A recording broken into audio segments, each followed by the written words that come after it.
Bonjour à tous, bienvenue sur le blog des nouvelles technologies pour un nouveau test produit et on continue un peu dans la lignée des smartphones haut de gamme en ce moment puisqu'après avoir découvert le Samsung Galaxy S5 très récemment, nous allons voir cette fois-ci le nouveau smartphone phare de chez HTC qui est le One M8.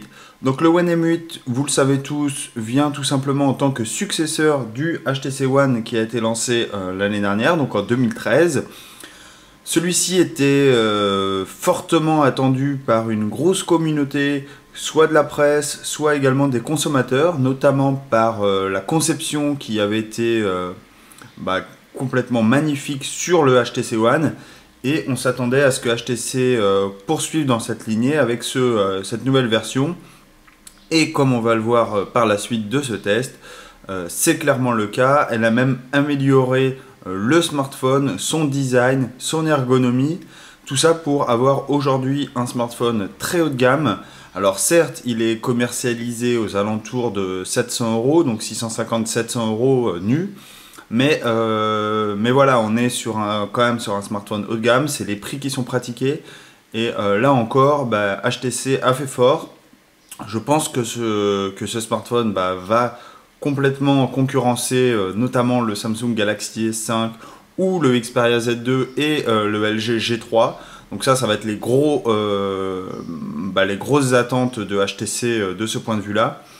Et on va voir que il a quelques petites fonctionnalités en plus supplémentaires par rapport à son prédécesseur qui lui permettent d'être vraiment très intéressant. Donc voici le packaging du HTC One M8. Donc je vais dire plutôt One M8 par la suite de cette vidéo pour que ça raccourcisse un peu son nom. Donc ce One M8, sur le packaging, on est sur quelque chose de classique. On avait la même boîte concernant le HTC One. Donc on a bien évidemment ici en façade notre fameux smartphone. On a également les fonctionnalités ici en dessous, donc Zoé, HTC Boom Sound, Motion Launch, Blinkfield et Duo Camera. Donc ça, ce sont les fonctionnalités qui vont apparaître avec notre smartphone. Ensuite, à l'arrière de la boîte, donc on va avoir toutes les informations techniques. Donc là, par rapport à la concurrence HTC, mais tout simplement à l'arrière toutes les caractéristiques du smartphone. Donc là vous allez avoir la plateforme, le processeur, l'affichage. Donc je vais passer très vite dessus parce que bien évidemment je vais y revenir quand je vais vous présenter le smartphone. Et ensuite on a la petite mention que la boîte est complètement écolo. Voilà, passons plus en détail maintenant à la découverte de ce HTC One M8. Une fois qu'on a ouvert la boîte. Donc on se retrouve nez à nez avec le smartphone. Donc logiquement il est emballé, il a des petites protections. Là, puisque je l'ai déjà utilisé pour vous le configurer, etc., pour vous le montrer également, pour le tester, bien évidemment il se retrouve sans toutes ces protections. Donc voici notre fameux HTC One M8. Donc je vais le mettre de côté, mais déjà le premier aspect qu'on a en le voyant ici, c'est tout simplement un smartphone magnifique. Ensuite, concernant le reste de la boîte, alors on va avoir deux petites choses supplémentaires par rapport à ce que vous pouvez avoir dans le commerce, puisque ici je vais me retrouver avec une coque souple, donc complètement souple comme vous pouvez le voir ici. Donc voilà, je peux la plier complètement et qui va me permettre tout simplement de protéger mon smartphone. Et ensuite j'ai une autre coque ici qui est une grille en fait, qui est un étui, vous voyez, qui se rabat. Et donc cet étui s'appelle le Dot View, donc ça a été présenté également avec ce HTC One M8. Et vous allez voir ici que les petits trous de cette coque ne sont pas purement esthétiques, puisqu'elles vont permettre d'afficher différentes informations, mais ça je vous montrerai par la suite de la vidéo. Et on a bien évidemment les ports ici qui permettent de laisser la caméra. En revanche, petit bémol sur cette coque. Donc je trouve que la finition laisse à désirer, notamment lorsqu'on voit le HTC à côté. Le plastique, vous voyez les petits trous, en fait, dès qu'il va y avoir de la poussière, ça va aller dedans, des miettes, etc. Ça c'est plutôt dommage, comme vous pouvez le voir ici, hein. Ça prend également toute la poussière. Et surtout lorsqu'on retourne l'étui, déjà avec le petit boss ici, on ne peut pas complètement appuyer sur l'étui. Et surtout, vous pouvez le voir, la caméra du coup elle est inutilisable puisque l'étui vient de se mettre dedans. Donc on va être obligé de jongler comme ceci, ça se rabat tout le temps, enfin elle est bien, fonctionnellement elle est bien, mais elle a quelques petites contraintes quand même. Si on continue ici, on a un guide de mise en route, on a la déclaration de la garantie, le guide de sécurité. De l'autre côté, on va retrouver les accessoires standards d'un smartphone haut de gamme, c'est-à-dire une prise ici murale avec un port USB. Ici, on va avoir une petite pochon d'embout pour tout simplement régler les écouteurs pour que ça soit mieux, donc ces petits embouts intra-auriculaires. Ici, on va avoir nos écouteurs, donc l'écouteur de très bonne qualité. On est sur un câble plat, donc ça va vous permettre d'éviter que vos écouteurs tout simplement s'en mêlent, parce que c'est toujours la plaie. Donc avoir un câble plat, ça permet justement d'éviter les emmêlements. Et enfin ici, on va avoir un connecteur USB micro USB standard, donc vous allez pouvoir brancher votre smartphone à votre ordinateur ou directement à la prise murale en rajoutant ceci. Maintenant qu'on a vu le packaging complet de ce One M8, passons tout simplement maintenant à la découverte de ce smartphone. Donc après avoir déballé ce fameux HTC One M8, nous allons passer tout simplement à la découverte du smartphone et de la partie logicielle. Donc dans un premier temps, on va découvrir son design, son aspect, et dans une seconde partie, on va découvrir donc Android 4.4 KitKat qui est dessus, et la surcouche Sense qui apporte tout simplement de nouvelles fonctionnalités comme on va le voir, et des petits trucs bien sympas. Donc concernant son design, tout simplement ce HTC One M8 vient après le HTC One que vous avez ici, donc juste à côté. Donc ce HTC One, tout simplement, c'était l'un des meilleurs smartphones de l'année 2013, notamment par sa conception. Alors certes, il avait des caractéristiques un peu en deçà des autres smartphones, mais sa conception, notamment son châssis en aluminium, lui ont valu de nombreuses récompenses, de nombreuses louanges de la part de la presse. Moi-même, j'avais pu tester ce smartphone, je vous en avais fait une review sur le blog, et tout simplement, je vous avais dit que c'était mon coup de cœur, enfin voilà, vraiment un smartphone très haut de gamme, très intéressant. Et du coup, HTC a poursuivi dans cette lignée avec le One M8, comme on va le voir dans la découverte de celui-ci.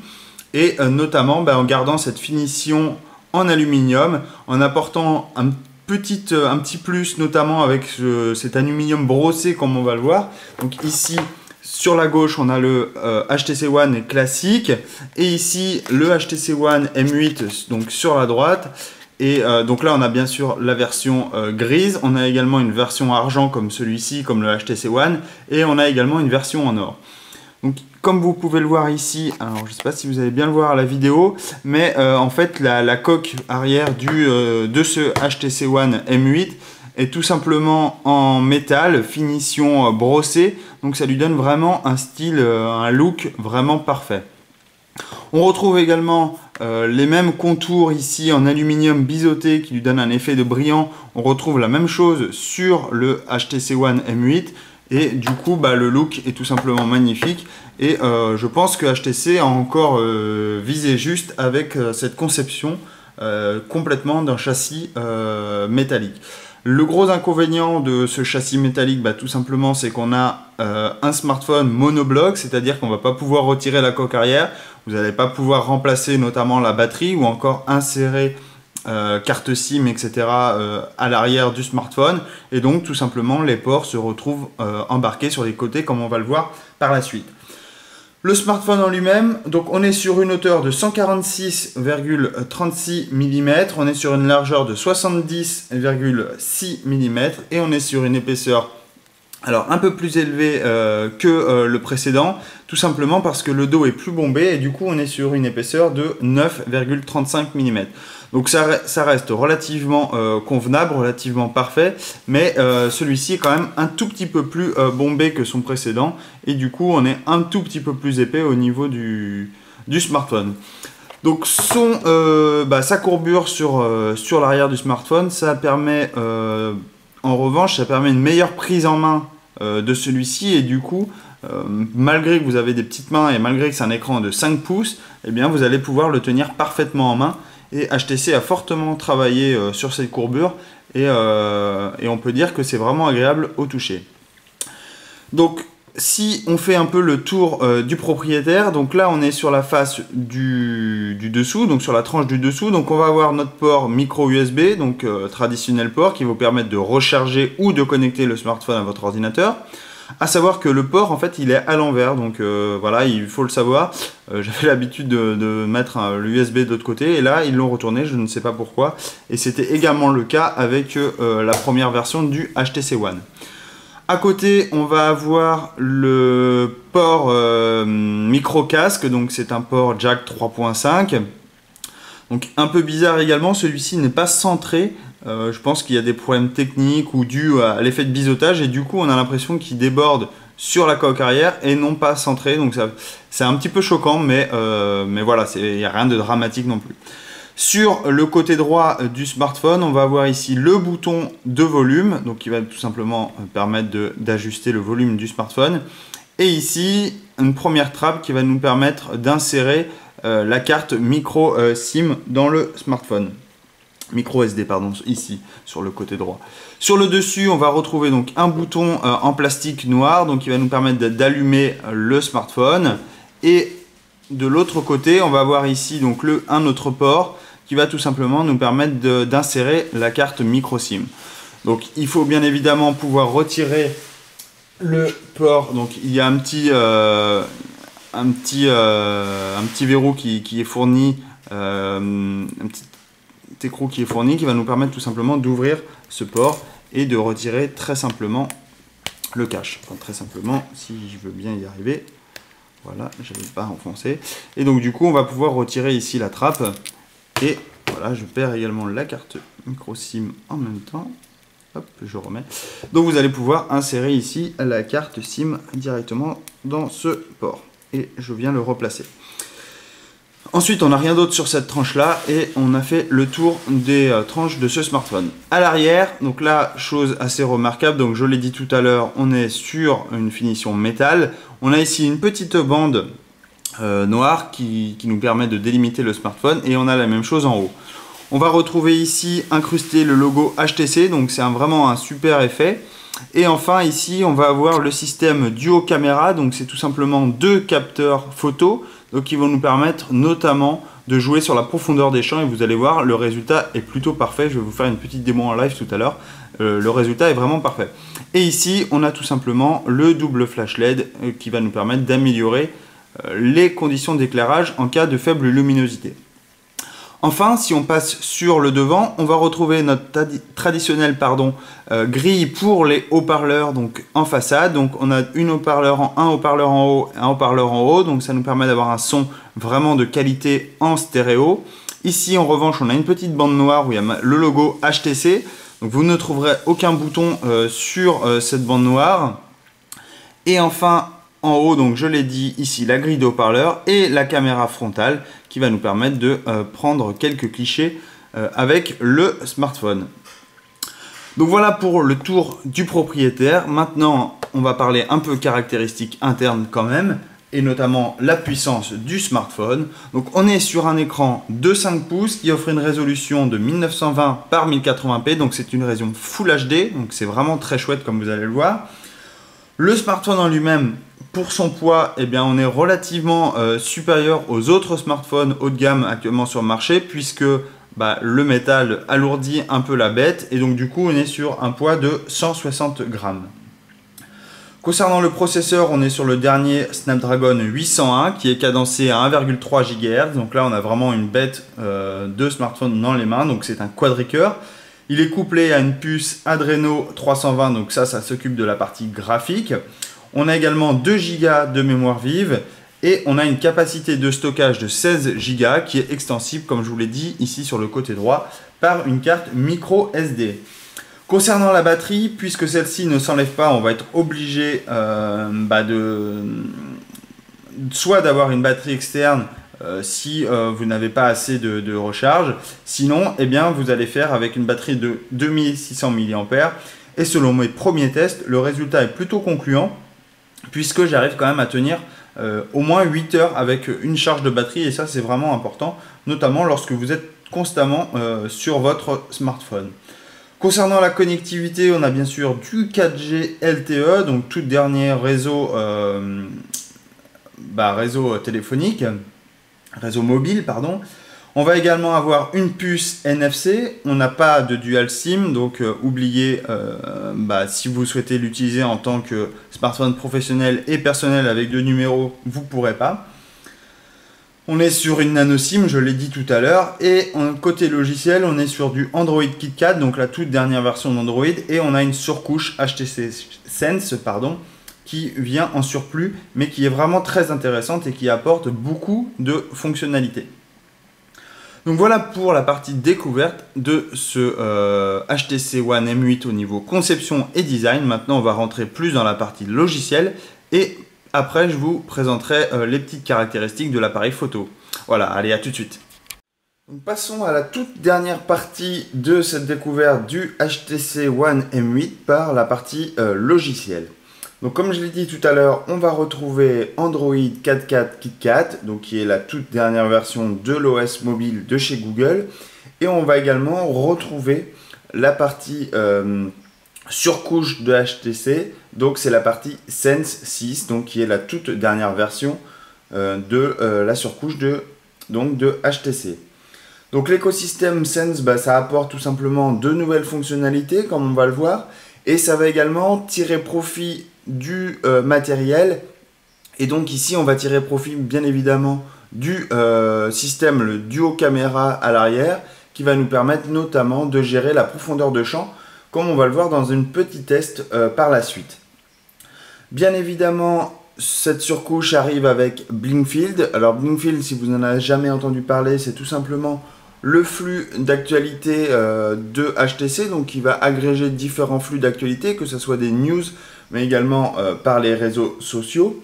Donc je vous montrerai également ce dernier. Et enfin, on va voir la fonctionnalité Motion Launch, donc qui est tout simplement de nouvelles options qui apparaissent lorsque vous allez par exemple allumer l'écran du téléphone ou encore vouloir répondre à un appel. Il y a une gestuelle très simple qui va vous permettre de réaliser ces fonctionnalités. Donc, partons à la découverte de ce fameux HTC One M8 au niveau logiciel. Donc déjà, ici, on est donc sur l'écran d'accueil de déverrouillage du HTC One M8. Pour le déverrouiller, je slide tout simplement et je me retrouve donc sur l'écran d'accueil. Donc je vais zoomer en arrière pour que vous voyez tout l'écran, voilà, comme ceci. Donc ici, on est sur un écran, j'ai envie de dire, traditionnel au niveau Android, pour tous ceux qui sont habitués à Android. Certes, il y a une surcouche, mais celle-ci est quand même assez faible au niveau visuel, contrairement à Samsung et notamment, je pense, à sa surcouche TouchWiz. Donc on va retrouver ici donc un écran d'accueil où vous allez pouvoir glisser vos applications où vous le souhaitez, également pouvoir faire des groupes d'applications. Ici, on peut voir qu'on a l'écosystème Google. Donc là, vous allez retrouver notamment Chrome, Gmail, Google+, Maps, Play Music, Play Film, etc. Donc tout l'écosystème Google.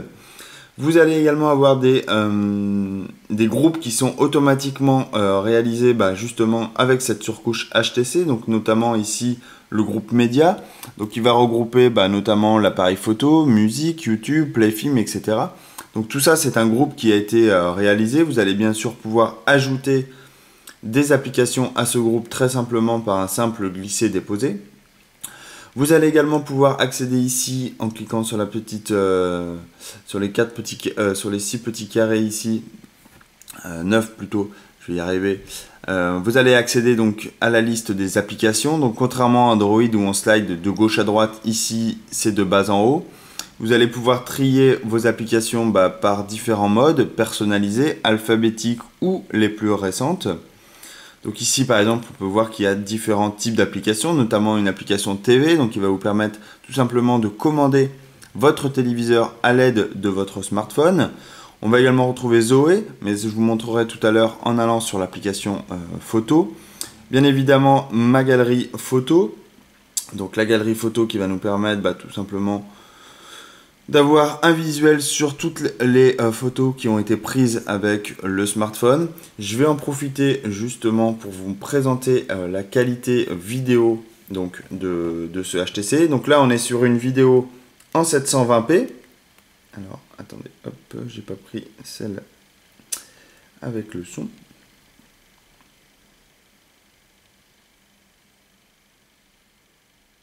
Je sais pas si c'est celle-ci. Voilà. Donc là, vous allez voir la qualité de la vidéo. Donc là, on est sur une vidéo 720p. Vous pouvez également apprécier le son. Vous voyez, la qualité d'écran est juste magnifique. Les angles de vision parlent d'eux-mêmes. Je n'ai pas besoin de vous les présenter. Donc vous entendez le son très bonne qualité. On a des basses très intéressantes. Vous allez bien sûr pouvoir naviguer dans la vidéo comme bon vous semble. Vous voyez, c'est très fluide, les images sont vraiment très belles. Alors certes, la vidéo s'y prête puisque c'est la vidéo de la présentation de GoPro et je la trouve vraiment fantastique. Donc du coup, je vous la présente à chaque fois lors de tests vidéo sur un smartphone ou sur une tablette. Et là, on peut dire que la qualité est vraiment magnifique. Alors certes, il y a le rendu filmé avec la caméra, mais on a tout simplement une qualité d'image réellement magnifique.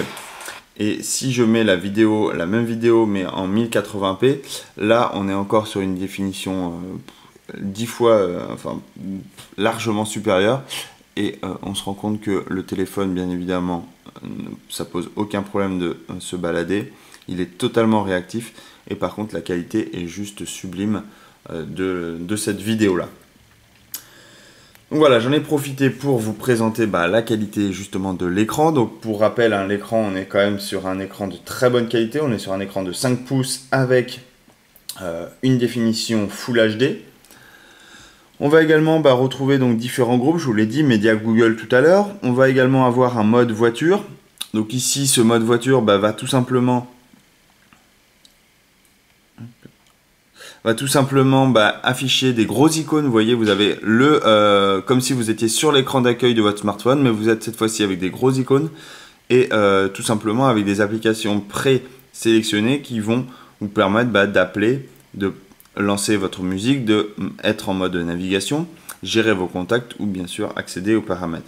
Donc si par exemple vous lancez la musique, donc si vous avez une liste, bien évidemment le smartphone j'en ai pas mis dessus, mais si vous avez une liste de musique sur votre smartphone, vous allez pouvoir l'écouter très facilement en voiture et surtout appuyer simplement sur le gros icône plutôt que de devoir trifouiller dans la liste de toutes vos applications.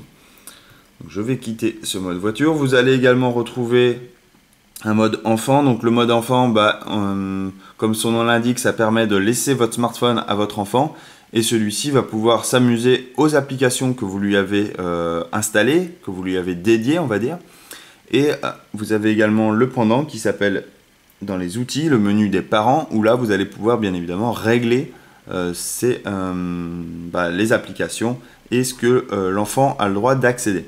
On va également retrouver des applications HTC, un HTC Backup qui va tout simplement nous permettre de configurer donc, notre smartphone. Et voilà pour la liste un peu des applications natives qui viennent avec cette surcouche HTC. Concernant les paramètres, on est sur des paramètres en liste, un peu comme on a l'habitude avec Android. Donc on va avoir les paramètres sans fil et réseau, puis on va avoir les paramètres personnels, où là on va pouvoir choisir la personnalisation, c'est-à-dire le fond d'écran, les couleurs, les thèmes. On va également avoir sur le téléphone en lui-même, et notamment une rubrique qui nous intéresse, c'est affichage et gestes. Donc affichage et gestes, quand je vais dessus en bas, je me retrouve avec geste Motion Launch et je clique dessus. Et là, je vais avoir tout ce qu'il est possible de faire.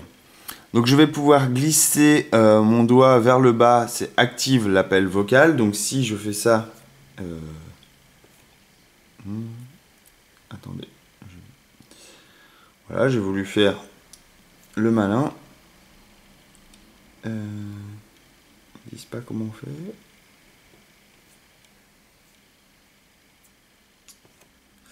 Non, bon, je ne sais pas trop comment on active celui-ci. On va faire les autres. Le double appui, bah, vous avez l'habitude, si vous avez notamment un smartphone LG ou visualiser la vidéo du LG G2 ou LG G3, ça permet tout simplement de déverrouiller le smartphone d'un double appui. Donc il suffit de tapoter deux doigts sur l'écran du smartphone et celui-ci va se réveiller. En revanche, on n'a pas la même fonctionnalité pour l'éteindre comme fait LG et c'est plutôt dommage puisque je trouve ça très pratique. Glisser vers la gauche, bah, ça va tout simplement permettre d'afficher le blink field. Glisser votre doigt vers la droite, bah, ça va nous permettre vers la gauche, ça va permettre de réveiller le téléphone et accéder au panneau des widgets, alors que vers la droite, ça va nous permettre de lancer Blinkfield. En haut, on met en mode de portrait et on glisse le doigt vers le haut pour déverrouiller l'écran. Glissez le doigt vers le bas et les boutons volume. Placez votre téléphone en mode paysage, appuyez sur le bouton volume pour réveiller et lancer l'appareil photo. Donc, je me mets comme ceci. J'appuie sur le bouton volume. Ok. Alors je ne sais pas si je les ai tous activés, remarque. Si pourtant. Je ne sais pas. Donc en tout cas ce qui est sûr c'est que sur la droite et la gauche ça marche. Donc ici j'ai activé donc, le blink field. Donc le blink field, je vous ai expliqué tout à l'heure, c'est un flux continu d'actualité. Donc là, on est configuré à avoir du contenu sur la chaîne YouTube BlogNT, sur le compte Twitter BlogNT et sur mon propre compte Twitter, ainsi que Google+. Vous allez pouvoir gérer du contenu donc, depuis le menu. Donc là, on va pouvoir gérer sur les services qui sont installés sur le smartphone. Donc si par exemple, je souhaite avoir mon contenu Facebook qui s'affiche, il suffit que je l'active. Et là, automatiquement, mon contenu Facebook va automatiquement apparaître à la prochaine mise à jour. Et je vais avoir toutes les informations de Facebook, de Google+, etc. triées par heure. Vous voyez, tout simplement, j'ai ici le contenu Facebook qui s'affiche. Je vais également pouvoir gérer d'autres types de contenus. Donc si par exemple, je veux du BlogNT,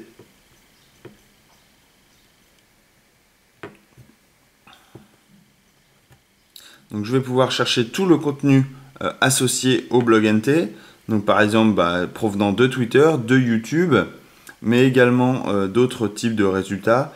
Et je vais pouvoir ajouter très simplement, en cliquant ici sur le petit plus, je vais pouvoir ajouter toutes les informations sur le BlogNT. Je vais pouvoir par exemple également ajouter l'équipe, je vais pouvoir ajouter si le sport m'intéresse, je vais pouvoir aller voir toutes les catégories dans le sport. Donc par exemple, je vais pouvoir m'abonner au Disport, tout simplement. Je clique ici et le contenu du Disport apparaîtra dans mon flux d'actualité. Vous voyez ici, on a le Mercato, Manchester United prêt à revenir en charge pour Czech Fabregas. Donc voilà pour ce contenu d'actualité. Donc ça, c'est très pratique, ça se met à jour quand vous le souhaitez. Vous pouvez le forcer également à mettre à jour. Et automatiquement, celui-ci, dès que vous viendrez dessus, se mettra à jour pour afficher constamment les nouvelles informations. Donc voici un peu ce Blinkfield HTC. Concernant la navigation web, là on est sur une navigation, on va lancer Chrome, on est sur une navigation très fluide. Vous allez voir, la qualité est plutôt bonne.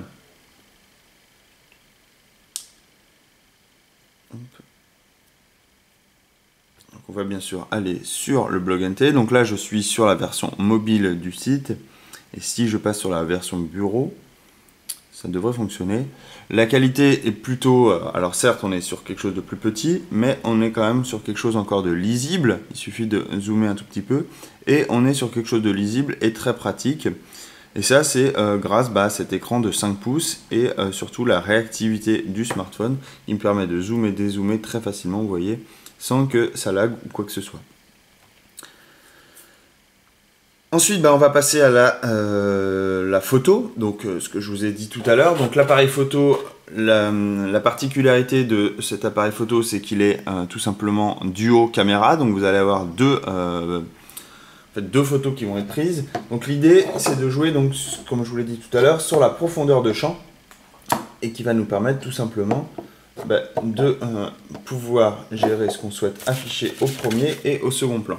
Donc là, vous voyez, j'ai positionné des petits bug droïdes.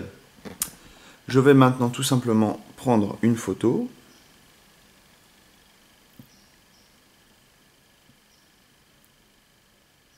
Voilà.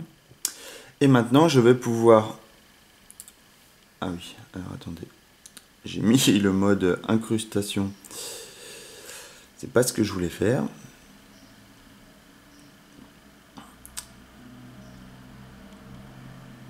Non, je me suis trompé. Je suis en mode double capture, donc ça va pas le faire. Là, j'avais mis un mode négatif, on va se remettre en mode normal. Voilà. Et je vais pouvoir prendre ma photo. Donc voilà, j'ai pris une photo que vous voyez ici. Et là, je vais venir la modifier donc a posteriori, après que le cliché soit pris. Et je vais pouvoir changer le focus. Donc là, vous voyez, on est sur le focus sur le personnage de devant, sur le petit bug droid marron. Et l'arrière, le bug droid bleu ou vert, vous voyez, ils sont floutés. Si en revanche, je fais le focus sur le petit bonhomme vert au bout, le bug droid devant devient légèrement flouté, le bleu également, alors que le petit bonhomme vert au fond, le bug droid vert, est complètement net. Je peux également faire le focus sur le personnage bleu. Donc vous voyez, le personnage bleu est complètement lisible.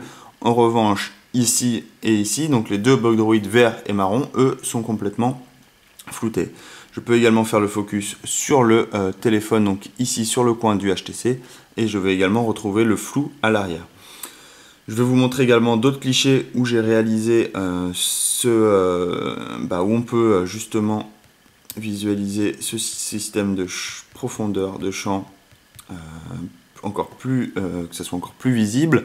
Donc ici, on a tout simplement donc, la bite d'amarrage pour le port. Et je peux donc a posteriori modifier le focus donc, de cette photo. Donc ici, toute la photo est complètement nette. Si je me focalise ici sur la partie métallique, donc je vais avoir la partie métallique complètement nette et vous voyez le bateau au fond, il est complètement flou. En revanche, si je fais le focus sur le bateau, donc je vais avoir le bateau net et la face avant, je vais l'avoir complètement flou. Donc là, on se rend vraiment compte de cet effet de profondeur et ça lui donne vraiment un super cachet à la photo. On a également la même chose, alors, également sur un buisson. Donc si je refais la même manipulation, je vais pouvoir changer le focus. Donc là, on est net devant et on est flou derrière. Et si je fais le focus, on est net devant et on est flou derrière. Alors à la vidéo ça rend pas trop, je vous montrerai, je prendrai les screens de ça et vous verrez sur l'article en question, on a vraiment, on a vraiment quelque chose de très très net. On va également avoir justement un mode 3D, donc le mode 3D c'est bien évidemment un petit mode 3D, mais tout simplement ça donne un effet plutôt sympa et vous avez légèrement un mode 3D, vous voyez ici, sur l'arbuste. Vous allez également retrouver différentes filtres, des options. Ici, vous allez pouvoir donc rajouter des choses supplémentaires comme les saisons. Là, on va pouvoir rajouter des feuilles, donc ça lui donne un style à votre photo. Vous allez également pouvoir changer l'arrière-plan, donc ici, par exemple, mettre en colorier. Donc ça, l'arrière-plan, c'est tout simplement permis grâce au focus, donc qui se fait en avant ou en arrière-plan. Je vais également pouvoir rogner, faire pivoter, je vais pouvoir découper comme je le souhaite, je vais pouvoir mettre des cadres, je vais pouvoir faire un propre montage, tout simplement avec différentes options donc, qui apparaissent lors de l'édition d'une photo. Donc, je vais revenir sur la photo.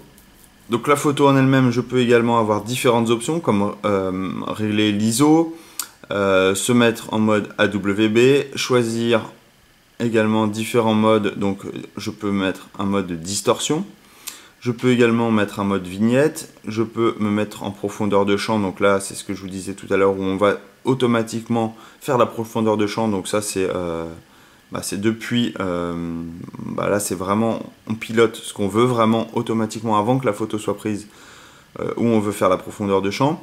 Je vais pouvoir me mettre en mode point, en mode mono, en mode country, en mode vintage, en mode vintage au chaud, vintage au froid, etc. En niveau de gris, en sépia, en négatif. Et je vais pouvoir comme ça prendre différents types de clichés. Et enfin, je vais accéder à différents réglages. Donc notamment choisir le ratio de l'image. Je vais également pouvoir mettre le retardateur, différentes options sur l'appareil photo. Enfin, tout plein de configurations que vous allez pouvoir faire très facilement. Je vais pouvoir également basculer en mode vidéo très simplement ici. Donc le mode vidéo, également, on a différents types de réglages. Donc ça permet de filmer notamment en Full HD, donc 1920 par 1080. Vous allez également pouvoir baisser cette résolution si vous voulez prendre... donc là on a 55 minutes de stockage de vidéo en Full HD. L'appareil photo Zoé, ça va tout simplement nous permettre de prendre une vidéo. Donc là je laisse mon doigt appuyé et automatiquement la vidéo est prise. Donc ici, et je vais pouvoir prendre une photo au sein même de cette vidéo. Donc ça c'est permis donc, par ce mode Zoé, et je vais pouvoir retrouver donc par l'interface comme on avait vu tout à l'heure par l'application, je vais pouvoir voir toutes les vidéos que j'ai pu faire avec Zoé justement. Et je vais pouvoir surtout les partager. Donc là il y a une mise à jour, je ne vais pas pouvoir vous montrer, mais en tout cas vous allez pouvoir visionner toutes les vidéos que vous avez prises et surtout les partager. Donc voilà pour la découverte de la partie photo, donc, qui est assez innovant, donc justement avec ce double capteur. Je vais pouvoir faire des autoportraits, bien évidemment, donc ça c'est on active la caméra frontale, donc caméra frontale de 5 mégapixels. Tous ceux qui adorent les selfies vont être ravis. Le double capture, ça va vous permettre de vous intégrer dans la photo, et également un mode panoramique à 360 qui va tout simplement vous permettre de faire de super panoramiques lorsque vous êtes par exemple en haut d'une montagne ou toute autre randonnée qui offre un rendu à 360 degrés très sympa. Voilà, je pense avoir fait le tour pour ce HTC One. Maintenant, je vais vous présenter, comme je vous l'ai dit tout à l'heure, le Dot View, donc tout simplement qui est cette coque assez spéciale de HTC. Donc une fois qu'on met le smartphone dedans, donc voilà, bien évidemment, on a du Google Now, j'ai oublié de le dire, mais on a bien évidemment Google Now. On a ici 3 boutons qui vont nous permettre de gérer le multitâche. Donc ça, voilà, vous allez pouvoir tout simplement shooter les applications comme bon vous semble d'un simple geste, ou appuyer sur la croix pour toutes les supprimer. Le bouton Home et le bouton Retour, voilà, j'avais oublié de les mentionner, mais il est important de le dire. Donc le Dot View, tout simplement ici, vous voyez, vous avez un smartphone qui est complètement protégé, vous avez toujours accès par contre au bouton volume, au bouton power et bien évidemment à la caméra et au double flashlight, donc vous allez pouvoir prendre une photo très facilement. Mais ce qui est très intéressant avec cette coque, c'est qu'avec le double tap, voilà, l'effet démo ne marche pas bien évidemment. Donc je sais pas. Voilà, si ça marche. Donc avec le double tap, vous voyez, vous avez des informations qui s'affichent. Donc ici j'avais l'heure et également la météo. Si par exemple je souhaite avoir d'autres informations sur par exemple si j'ai reçu des mails ou quoi que ce soit, ça va également s'afficher. Donc si vous avez un appel en absence, donc par exemple je vais essayer de passer un coup de fil. Alors attendez, je vais vous montrer.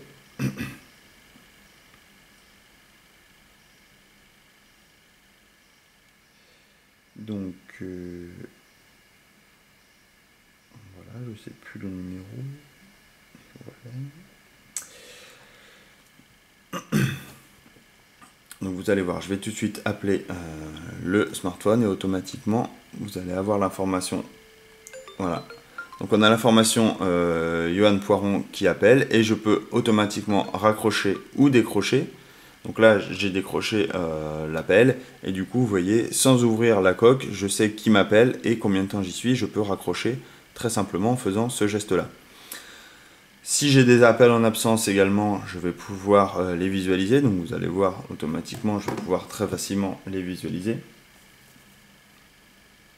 Donc là, ça appelle. Donc là, je vais...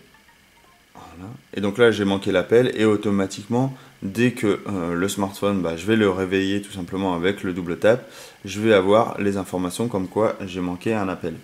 Je vais également avoir l'information comme quoi j'ai reçu par exemple un message. Donc si par exemple j'envoie un message de... Voilà, je suis en train de le faire en même temps que je parle. Voilà, donc j'envoie un message et automatiquement je vais avoir l'information comme quoi j'ai reçu un message directement sans ouvrir le smartphone. Je vais avoir voilà, la petite fenêtre ici de message pour me dire que j'ai reçu un message. Donc voilà, c'est très pratique, ça évite d'ouvrir justement votre smartphone. Vous avez juste à faire un double tap sur l'écran et vous avez vos notifications. Vous avez également l'heure. Vous allez également retrouver différents types d'informations comme je vous ai montré. Vous allez avoir la météo également, le nombre d'appels, etc., etc. Tout type d'informations qui apparaît donc avec cette Dot View. Donc elle n'est pas vendue avec le smartphone. Il faudra payer un supplément, il me semble que c'est dans l'ordre de 50 €. Donc avec cette coque, pour avoir cette coque assez souple. Donc voilà, ça apporte un petit truc très sympa. Je voulais vous le montrer justement avant de conclure sur ce smartphone. Donc pour conclure, tout simplement, si je vais, comme d'habitude, on va dégager les points forts et les points faibles du smartphone. Donc là, ça va aller assez vite puisque les points forts, ce design, bien évidemment, et la finition qui est vraiment remarquable. L'écran qui est tout simplement fabuleux. Comme vous avez pu le voir, alors certes, peut-être pas très bien la vidéo, mais sur une vidéo de 1080p, on a vraiment un rendu magnifique. La réactivité, il me semble qu'il n'y a rien à dire. On est sur quelque chose de très très rapide. L'interface en elle-même, on est sur du Android KitKat, donc ça c'est appréciable bien évidemment. Et on a une surcouche, surtout HTC, qui apporte des fonctionnalités et non des ralentissements ou autres problématiques liées à une surcouche. On a un très bon rendu audio, notamment avec les deux haut-parleurs stéréo Boom Sound qui offrent tout simplement une qualité de son tout simplement parfaite. On a une bonne autonomie, alors j'en ai pas parlé l'autonomie puisque c'est difficile en vidéo de vous présenter l'autonomie, mais en tout cas on a une autonomie qui dure en moyenne 8 à 10 heures, alors avec une utilisation assez forte. Vous avez également un mode pour économiser la batterie, donc qui va vous permettre tout simplement en cas de gros problèmes, vous allez pouvoir survivre en désactivant tout type de notification, etc. Donc ça, c'est plutôt pratique. Et enfin, dernier point positif, l'appareil photo, donc avec son double capteur qui permet de jouer un peu sur vos clichés. Donc ça, c'est c'est assez novateur et assez fun. En revanche, petit point faible justement sur cet appareil photo, puisque certes on a deux appareils photo, mais il est limité à 4 mégapixels. Donc si vous espérez avoir une qualité de photo vraiment irréprochable, ça ne sera pas sur ce genre de smartphone qu'il faudra aller. Peut-être plus sur un Xperia Z2 ou un Galaxy S5, en attendant de voir ce que fait le LG G3 avant de l'avoir réellement en test. Et enfin, s'il y avait quelque chose à redire sur le design, bien évidemment, comme je vous l'ai dit tout à l'heure, la coque Dot View, donc certes elle est très pratique, mais les petits trous, tout simplement, ça va récupérer toute la poussière, miettes, etc. Et également ce petit bord noir ici HTC qui aurait pu être enlevé, je pense. Du moins, je pense qu'il y aurait la place. Et du coup, ça aurait pu diminuer la taille du smartphone tout en gardant la même taille d'écran. On aurait pu avoir un smartphone encore plus compact et encore beaucoup plus agréable en main, pour notamment tous ceux qui ont des petites mains pour accéder en haut et en bas. C'est pas très très simple. Donc voilà, en tout cas, c'est vraiment un smartphone très haut de gamme. Vous avez vu, j'ai réellement apprécié ce dernier. J'espère vous l'avoir présenté un peu sous tous ses angles. En tout cas, si vous avez des questions, n'hésitez pas à me les poser. J'y répondrai avec grand plaisir, que ce soit sur YouTube, sur l'article ou sur les réseaux sociaux, n'hésitez pas. Et sinon, je vous dis à très bientôt pour un nouveau test, puisque le prochain va concerner un autre smartphone haut de gamme qui qui est le Sony Xperia Z2. Et je mettrai en confrontation ce Xperia Z2, le Galaxy S5 et bien évidemment ce HTC One M8. Donc voilà, je vous souhaite à tous une très bonne journée ou une très bonne soirée en fonction de quand vous regardez la vidéo. Et je vous dis bien évidemment à très bientôt sur le blog NT. Allez, au revoir.